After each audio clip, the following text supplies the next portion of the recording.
Duka mendalam menyelimuti Indonesia.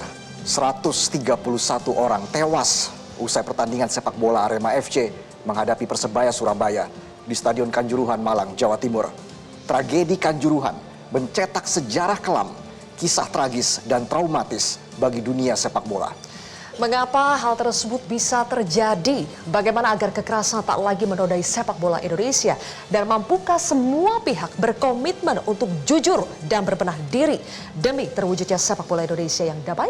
Bersama saya, Zilvia Iskandar. Dan saya, Valentinus Reza. Inilah Indonesia Town Hall. Tak ada bola seharga nyawa.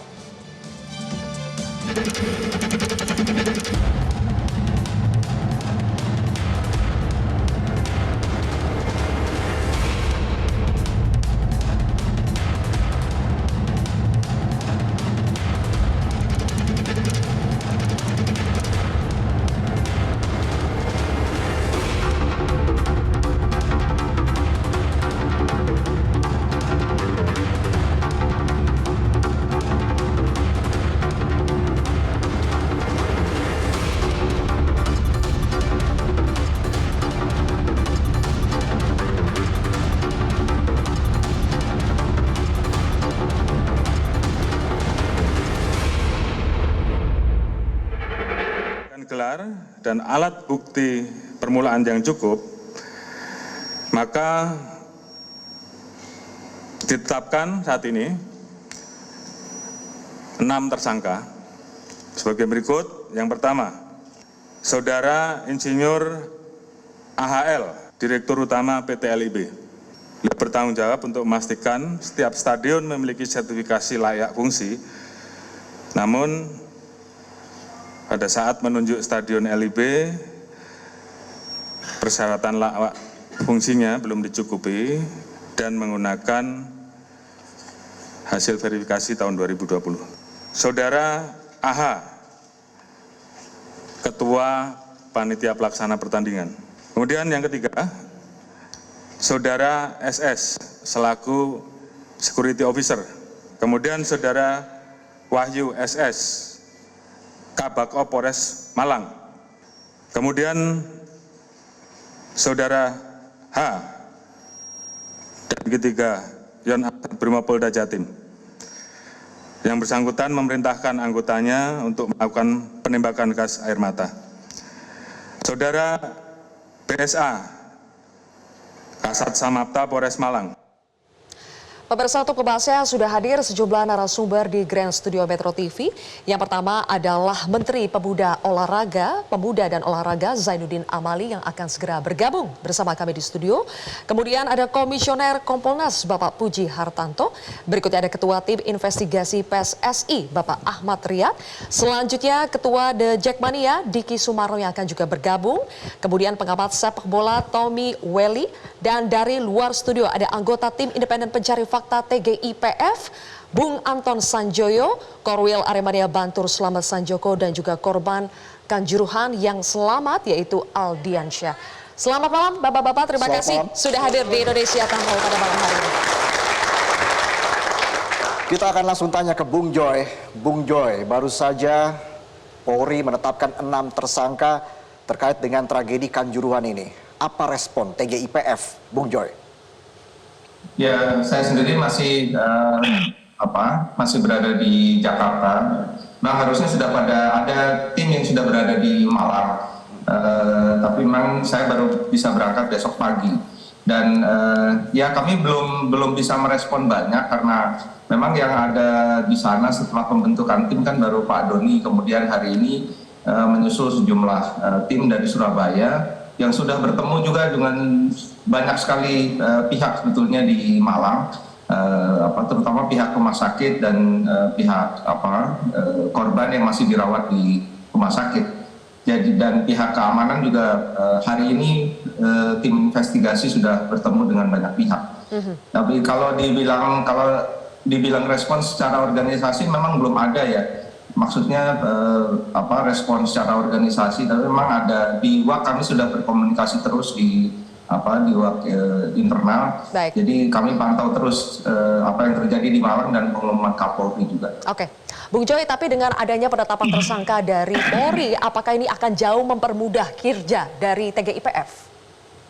Ya, arahan Pak Mahfud sebagai ketua saat pembentukan tim ini dan saat rapat pertama memang kami akan berkoordinasi dengan sejumlah tim yang sudah duluan ada di sana, kan ada Komnas HAM, ada Komnas Anak kalau tidak salah, ada beberapa tim lain yang independen juga yang sudah ada di sana, dan kami diminta untuk mengumpulkan semua data, juga bekerja sama, semua informasi kita padukan sehingga kepingan-kepingan yang terjadi di Kanjuruhan itu bisa kita satukan, membuat fakta ini kemudian menjadi terang benderang, dan kami bisa menyusun rekomendasi berdasarkan fakta-fakta yang ada dan kami temui di lapangan dan berdasarkan koordinasi dengan semua tim yang sudah ada di sana, termasuk tim dari Polri. Oke, baik. Saya langsung ke Pak Ahmad Riyad.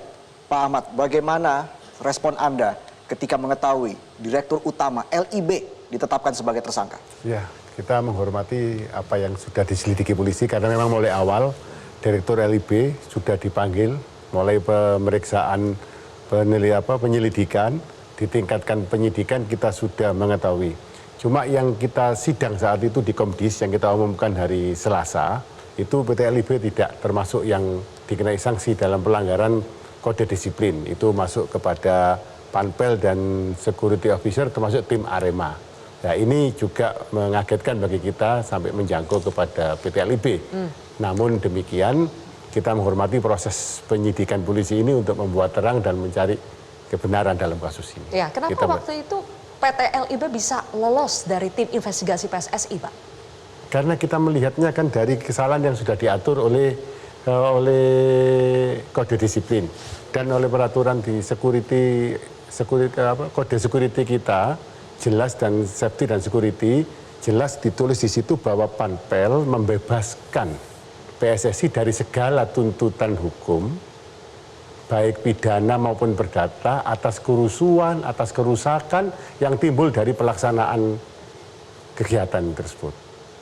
Seperti itu. Lalu ada di buku manual Liga juga disebutkan bahwa Liga, Badan Liga atau Liga Indonesia Baru dibebaskan dari segala tuntutan hukum apabila terjadi pelanggaran-pelanggaran atau kerusuhan atau kerusakan yang ditimbulkan akibat dari pelaksanaan Liga tersebut. Jadi secara aturan memang dibebaskan? Dibebaskan. Tapi betul. Kalau secara realnya, apakah ada kesalahan yang ditemukan? Apakah ada pelanggaran yang ditemukan, Pak? Ini putusan, kalau yang dari real, dari family football tidak ada.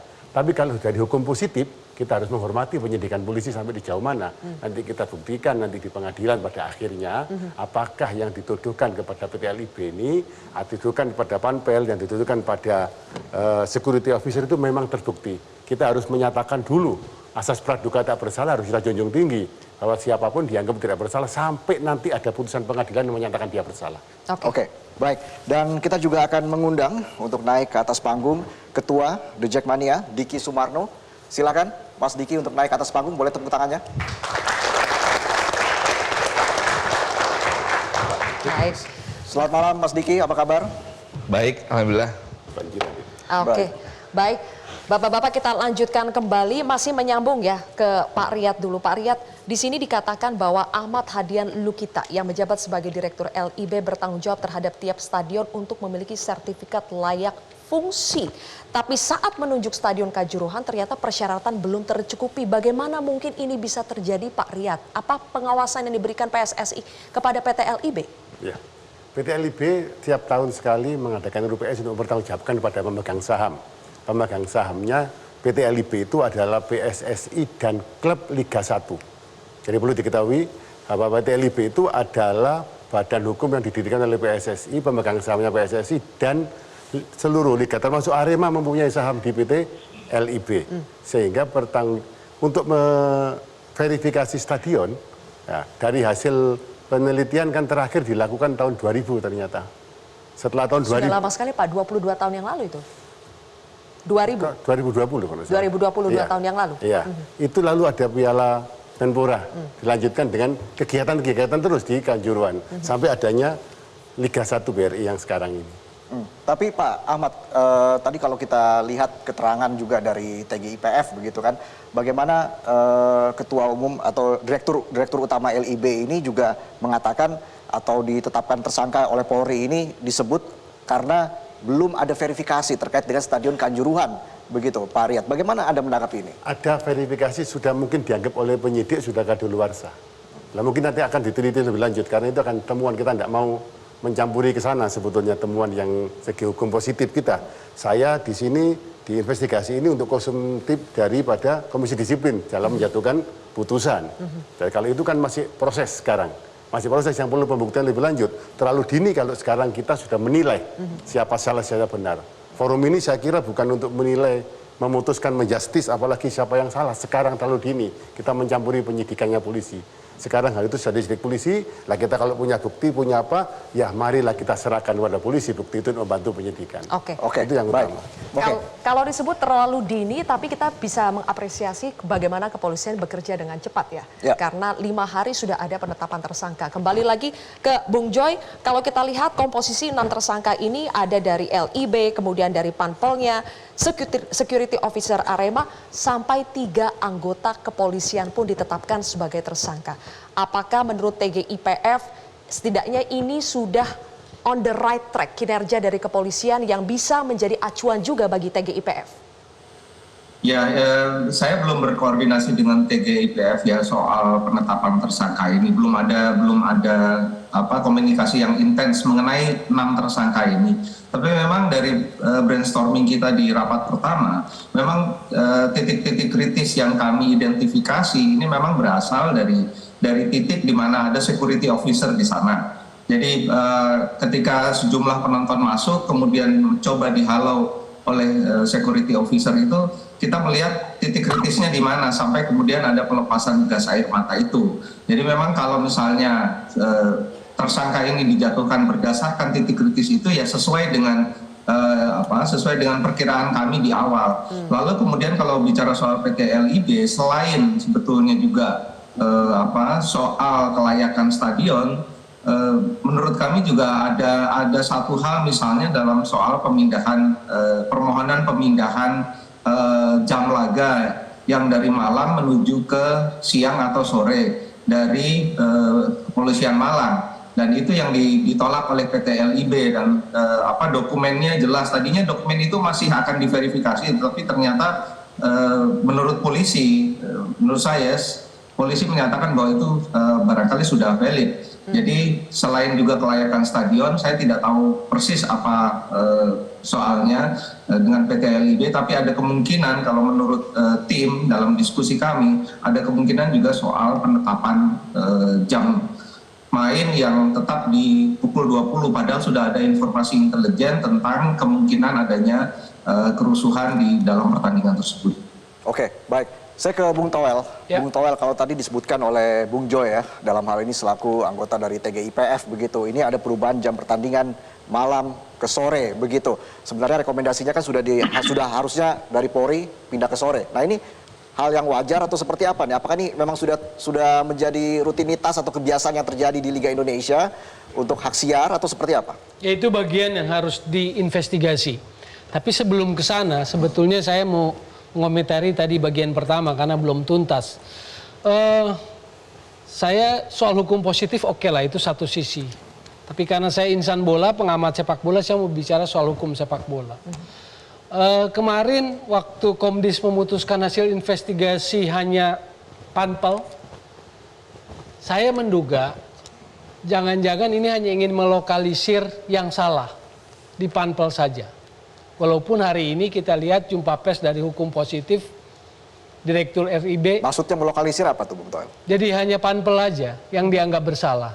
Karena tadi kan disebutkan ada pasal yang melepaskan tanggung jawab PSSI dari situ. Tapi tolong diingat soal jumlah korban yang sangat tidak biasa. 131. Itu yang resmi. Entah yang beredar, mungkin lebih dari itu. Jadi buat saya ini nggak boleh sekedar kasus biasa. Kasus disiplin dalam sepak bola yang biasa ditangani oleh Komdis. Extraordinary ini. Dalam sejarah sepak bola modern, Semua mata dunia lihat Indonesia dengan korban yang begitu luar biasa. Artinya pendekatan kita nggak boleh normal seperti itu. Jadi saya melihat bahwa saya kasih logika sederhana. Arema Persebaya pertandingan liar bukan? Bukan, pertandingan resmi. Siapa yang kelola kompetisi level atas profesional negara kita? Operator liga, namanya LIB. Siapa yang kasih wewenang pada LIB? PSSI, federasi kan begitu. Apakah secara struktural LIB dan PSSI tidak bertanggung jawab? Menurut saya harus bertanggung jawab. Jadi maksud Anda penetapan Dirut LIB sebagai tersangka masih belum cukup untuk Anda? Bukan, itu kan hukum positif. Maksud saya dari hukum sepak bolanya kan kemarin cuma hasil investigasi hukum sepak bolanya yang dilakukan oleh PSSI kan hanya panpel. Itu yang saya bilang melokalisir yang dianggap salah. Padahal kalau kita bicara tarik secara struktural, semuanya punya peran, punya tanggung jawab, baik secara moral maupun struktural, yaitu LIB dan PSSI. Baik, bagaimana tanggapan Contoh dari tadi PSSI? lisensi itu tadi. Baik, Bung Towel nanti akan ditanggapi oleh PSSI, termasuk juga saya akan bertanya kepada Kompolnas nanti. Setelah ada 3 anggota kepolisian ditetapkan sebagai tersangka, bagaimana respons dari Komisi Kepolisian Nasional atau Kompolnas? Kami akan kembali pemirsa usai jeda.